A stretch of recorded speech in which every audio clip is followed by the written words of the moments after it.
It is official. The nuclear family is dead, or at least how it was in the traditional sense. Now, if you're a part of a nuclear family, you might be thinking, no, it's not. I am living evidence that nuclear family is still alive and well. I am married, have 2 kids, but are you living it in the traditional sense? And to your point, if you are currently in a nuclear family, you're living proof that it's around for the long haul. So maybe it's not completely dead, but it's still going to be poking its head around every once in a while. Hi, I'm Jalen McKenna, your host for the Beyond Real Estate podcast. And with me, as always, is Nick Gumpert, a realtor extraordinaire in Southern Cali. And on this week's episode of Beyond Real Estate's hashtag Dadlife, we will be discussing how the nuclear family is potentially dead and how family values are facing an onslaught, but not in the way that you've been thinking. Today, we're going to be discussing this very hot button topic, dive into what we think about it, and go into why the nuclear family might not be completely dead just yet. So join us on this week's episode of hashtag Dadlife.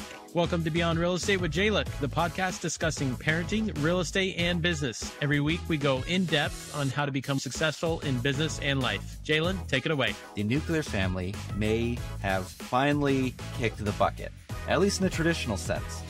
So, Nick, today we're going to be discussing the traditional values, what both sides of this debate are wanting from it. And I'm sure you and I will be throwing in our own opinions heavily one way or the other. And who knows, maybe we agree, maybe we disagree. That's what we're here to find out today. But when you think of a nuclear family, what exactly comes to mind with that? And is it a good picture, or is it a not so pretty spotlight on the nuclear family and the traditional views that generally come along with that? What comes to mind for me is good picture, but I think there are better pictures. And I think better pictures are what we're seeing today. Just because we've done something one way all the time, it doesn't justify doing it that way for the rest of our time. And I think we're naturally opening up more opportunities, and it opens up more doors, specifically for the moms and females or significant others out there to also play a key role in that family dynamic. So it's not just, hey, I'm the one working and you're the one staying at home and job done. Yeah. Again, I think that's a healthy thing because, again, it just creates more opportunity for more people. So that's where my head goes to first. Yeah. And do you think that's a good thing? Because let's steel man the argument for the traditional value set of having the mom or one of the partners staying home. It was traditionally the mom staying at home with the kids to raise the family. Do you think that there was a benefit to that, or was it more of a, what the radical left would say, or not even radical left, but people that are more for the progressive view of traditional family values, that it's more of a holding that person down versus, no, it should be a family view, or the mom is helping with something that the dad doesn't help with, which was generally child rearing. So what are your thoughts on that when it comes to, do you think it's good that the average mom now does work and does contribute in that way to the household versus the mom was contributing to the emotional stability, the structure, those kind of aspects of what was true, what their role for sure was in the past? No, I think people have to remember there's no such thing as absolutes to say that works in every situation, or now that we've created more opportunity, you're always going to get this, because you just touched on a point that I think is a very key thing, which now who's raising that child or those children, if it's plural. I think the give and the take is it's creating more opportunity for the partner that was once expected to stay at home to also create income, which can, again, create more opportunities for the family financially. But again, then you're not seeing your kid for 8, 10, 12 hours. So how healthy is that dynamic? And now you've just unbalanced something that, again, is a very important piece that I think any parent would agree with, to say we need to have those relationships with our kids.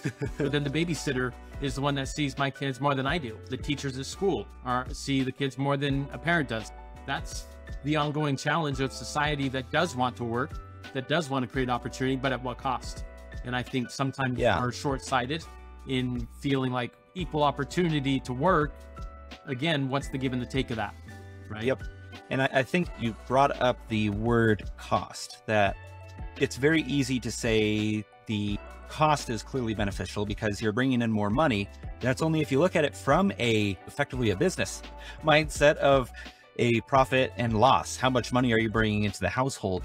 And there is an emotional toll that comes along with that. If both parents are working, or if you're a single parent, you understand that you aren't able to build the same type of relationship with your kids if you're having to work those 12 hours just to get food on the table versus versus staying at home with your child and being able to build that bond and relationship. I guess when I think of that, I think of the single parents that are out there definitely do have, I think, a better understanding versus a two-parent household of the emotional cost that comes from leaving your children with different, whether that be relatives, babysitters, or what have you, because there's no alternative. But do you think that if you do have a two-family household, you're able to fund your lifestyle with one person's income, that it is selfish for that other parent to also work and leave or take away that more consistent parenting standards that a stay-at-home spouse provides? So the question again is, do I think it's selfish of an individual to go work a second job? Yeah. If they have the money if with one person's income, they do have the money for it. I think what's enough? Define enough, right? Because what's enough to you might not be enough for me. You have so many parents depending on what part of the country you live in. I mean, I feel like this is more of a widely accepted idea. I need to pay for my kids' college. I need to pay for my kids' X. I need to pay for my kids' X.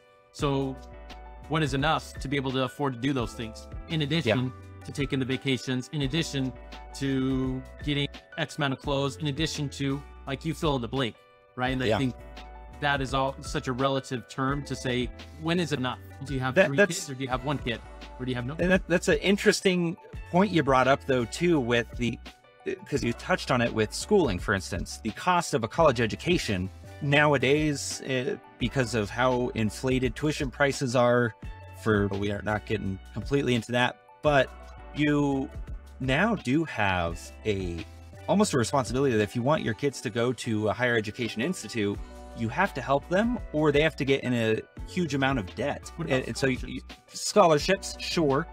But I would argue with that one that scholarships are a Band-Aid and can be hard to get if you don't have, say you're not the smartest person in the class, but does that mean that you should either have to go heavily into debt if your parents can't afford a college for you, a tuition for you? It's almost like punishing the less wealthy, the poor, and keeping education more out of reach because of how high college tuition is.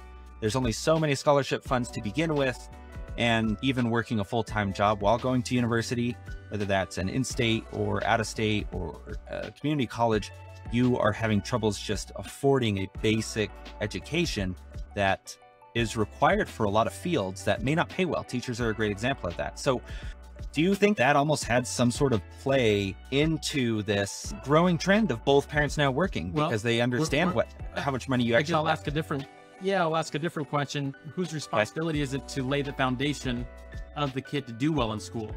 I think it's one thing to say, what if they weren't the best student? Okay, but who's laying that foundation and is consistently following up in that home life? Or the parent is not around because they need to grind for 14 hours and the kid needs to fend for themselves and figure out their way. Again, so many unknowns that bring up so many different questions that, again, it's not a general answer, right?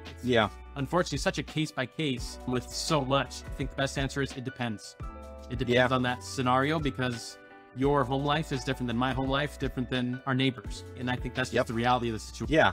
But let's now go to the other side of this, though. The people that say, hey, this is empowering for what's generally been the woman that stays at home. This allows for the woman to no longer purely rely on having a spouse, and it gives them more freedom within the relationship in the sense of they're no longer, again, relying on their spouse to bring home all the money.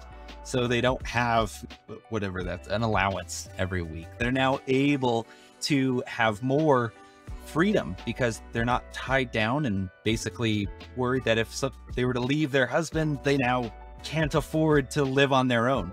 So they have to stay in that abusive relationship, or they have to stay in that unhappy marriage. When you think of blowing up of the traditional one man, one wife, kids, mom stays at home to enforce the, we're doing homework at this time, having healthier meals because everything can be home cooked. Do you agree that it's in that powering sense for the woman, or do you think that she gives up the ability to rear children because it's almost frowned upon? I feel, and I think a lot of people feel, on the right side of the political spectrum, which I would not put myself in that side, but I do agree with them that it does become almost like a no-no word to say, I just want to stay at home with my kids all day. It's almost like, why is your husband abusing you for keeping you at home? What are your thoughts on that, Nick? That's an interesting one, because I think ultimately each answer brings its own can of worms that presents different challenges, right? No, this is very clean cut, Nick. This is a black and white matter. I don't know what you're talking about. Yeah. But I think that's the reality of it. It's, you've solved one problem, and let's take the problem of bringing in more money. The problem is money. So you've solved that problem to say, yep, we can both work. You created another problem because what happens if that spending isn't reeled in? What happens if, again, that time isn't being spent with kids anymore? That, like you said, it was once there, and eating, it's a knock-on effect, right? In so many facets. It's like when both parents are working, it's who is going to do the chores? Who is going to do the cooking? Who is going to do a lot of these things? Somebody has to do it. And again, it's not just a simple, it solved this problem, but again, look what else it created. So I think that's always the reality of it. And what I choose to do is say, let's create more opportunity. And again, step up to the challenge to find solutions to those problems, right? Yeah. I think that's the reality of it. And that's where relationships come in. And that's where nothing worth having is easy.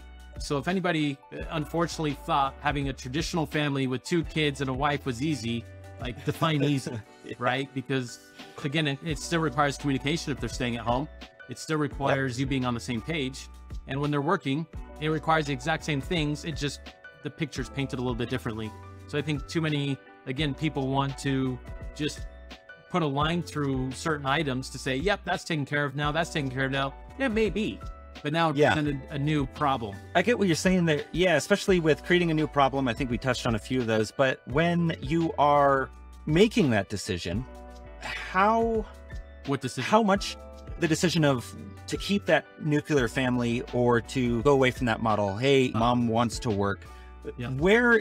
How do you walk that line, though? I think that's always difficult because it being so not one size fits all. Everyone, every family and every family dynamic being different. With that, how do you read and discover where you fall on that, and what conversations do you think are important? And then I'll hit back with mine and maybe some examples with how you and Bree navigate that. We're having a super young kid, and I'll go through that with Monica and I's journey as we've had 2 kids, and one of them's going to be 4.5 around that time frame. Yeah. How do you navigate that fine line? Number one, it does start still with communication to say, okay, what are the expectations? What are we dealing with? Number 2, it deals with action, because I think it's so easy to play this hypothetical card. If I was in that situation, I would do that. Okay, but you're not in that situation. So would you really do that? And I think it's really those 2 things. It's Bree and I talking about, okay, when are you done? What do you have after this? What do you have this weekend? So we have a clear idea as to what's being done and when on both of our plates. And then again, it's a matter of doing it, because it is so easy to play that either victim card or that card where I'm not the one directly in it. And it's so much different giving the advice than making decisions. Right? Yeah. And for me and my background. Just wanted to put in a quick note there. When you're judging someone from afar and you think, I don't know why they're doing that, or I would never do it that way, it probably means on a fundamental level too, your values and what you hold to have more weight is different. And we're not going to get into the right or wrongs of that. But yeah, when you were saying having that conversation and judging it for other people, I would never do that. It usually boils down to that. Hey, I don't find that as valuable as they do. And so that's why we're getting those different points of view there and why I would never do that, but they're completely fine with it. Yeah. And maybe it's an appropriate time to segue a little bit into what we value in terms of holidays and in terms of traditions. Oh yeah. Because I think that's an interesting one when we talk about traditional families. Is traditional families celebrated traditional holidays certain ways? And as we morph our society into new generations, that's an interesting and very debatable situation. What do you believe in? How much do you celebrate it?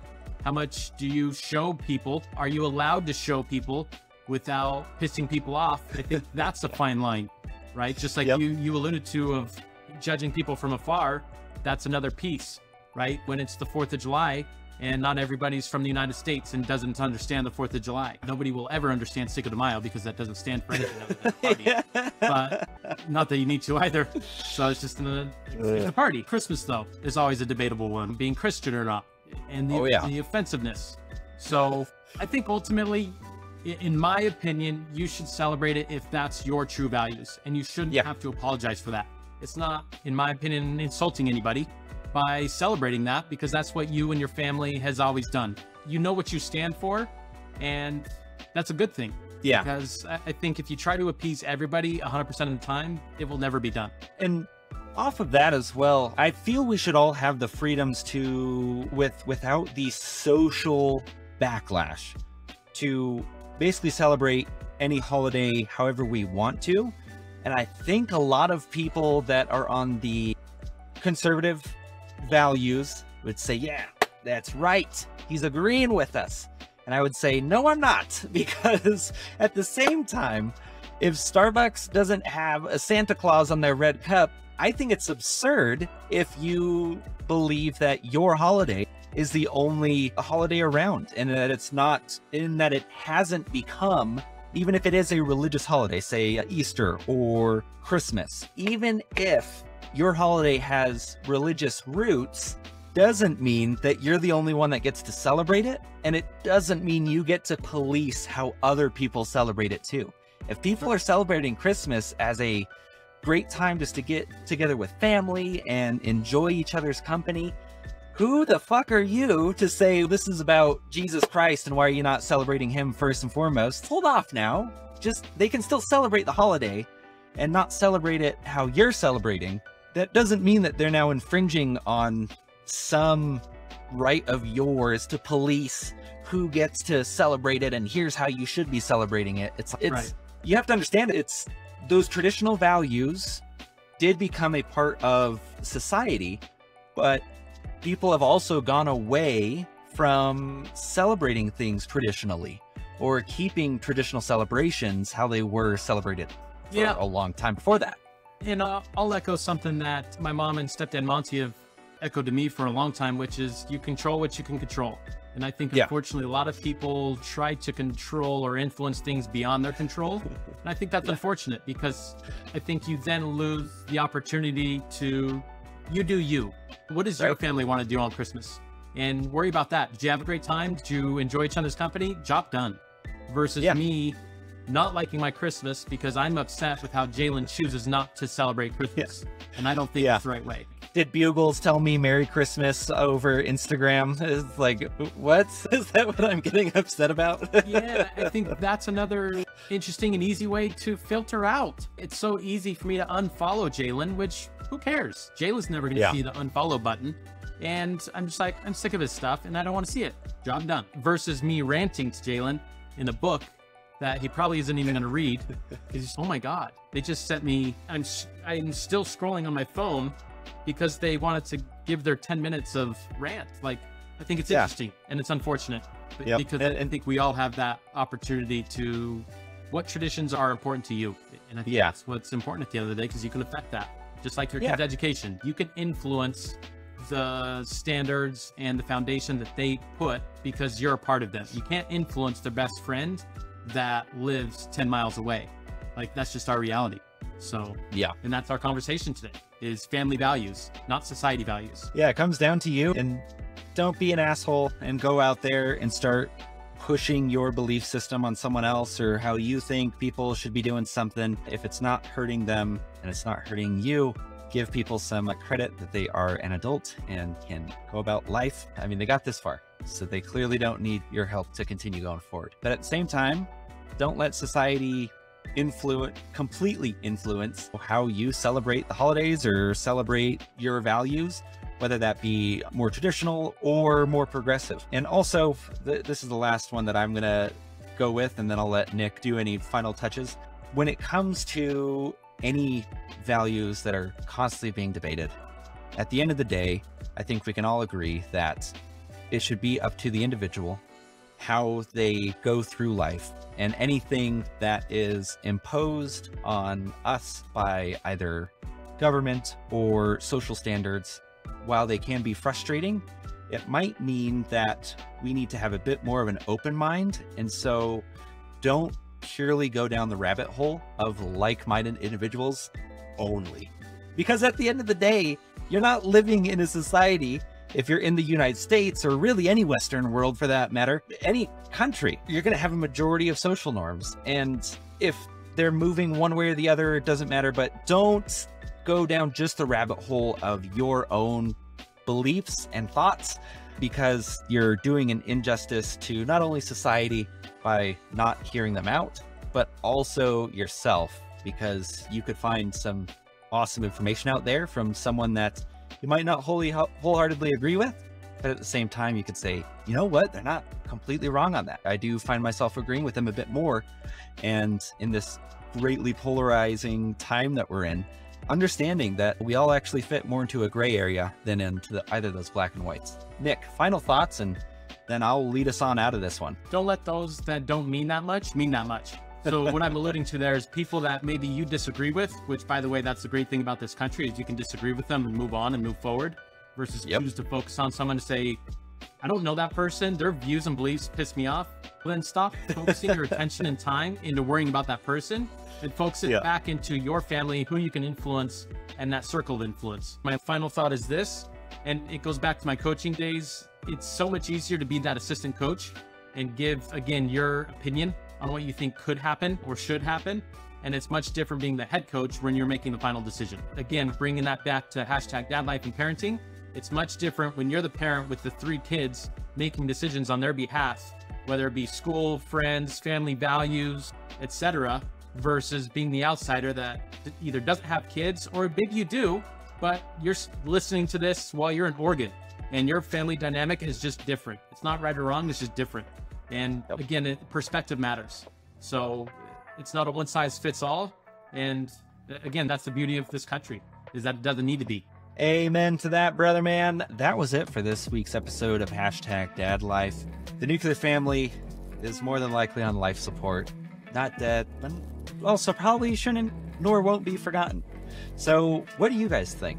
Is there something that we missed when it comes to traditional family values, or even be stepping away from those traditional family values that you would like to talk about? Put some information down in the comments. We'd love to hear your thoughts. And if we've earned it, be sure to subscribe, rate, and follow wherever you are watching or listening to this podcast today.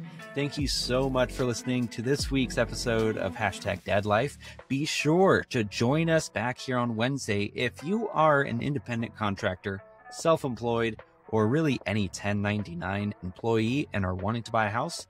Well, we're going to have some awesome information that you need to know so that you can own sooner rather than later. Thanks so much, everyone. Have a good rest of your day. Want to see, hear, or listen to more of Nick's take on California real estate market? Check out my links below. Also, check out the links below for more information on products, books, or references made in this podcast. And please don't forget to subscribe, like, and share.